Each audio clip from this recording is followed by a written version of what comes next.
Good morning to you, and thank you for your company this morning. So take us through the hustings last night. What were the main takeaways, and did we learn anything new?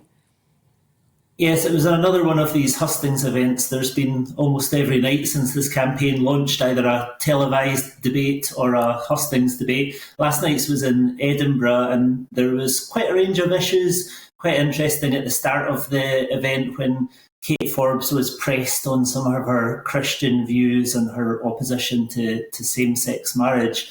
And one of the more bizarre things that happened was the candidate Ash Regan talked about her plans for a currency, a Scottish currency in an independent Scotland. She came up with some new designs for this currency. One of them featured a unicorn. And she also claimed that this progression to a Scottish currency could happen within weeks of an independence vote, which is a position that a lot of people think, and a lot of people in the SNP think is pretty bonkers.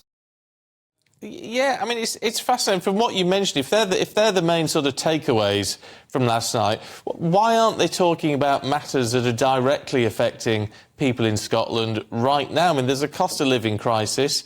I know you've averted some strikes north of the border, but there's still strike action taking place. There's what we're told, a crisis in the health service. Isn't this what people really want to hear?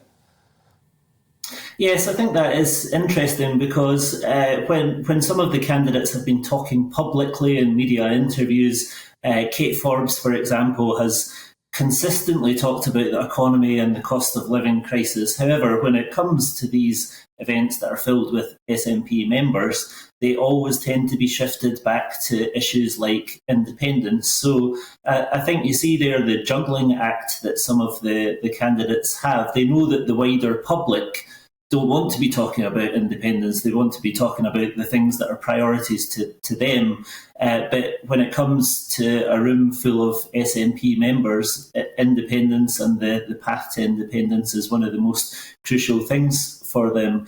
There was some polling that was released yesterday, which I thought was very interesting and perhaps shows some of the challenges for these candidates. It showed that whichever candidate wins, there are more voters that say they're less likely to vote the SNP under that candidate than more likely. So there's actually a real challenge to the SNP and its push for independence by this leadership contest, because it's starting to look to a lot of people like the wheels are coming off after 15 years of SNP growth, and they could have some pretty challenging times ahead.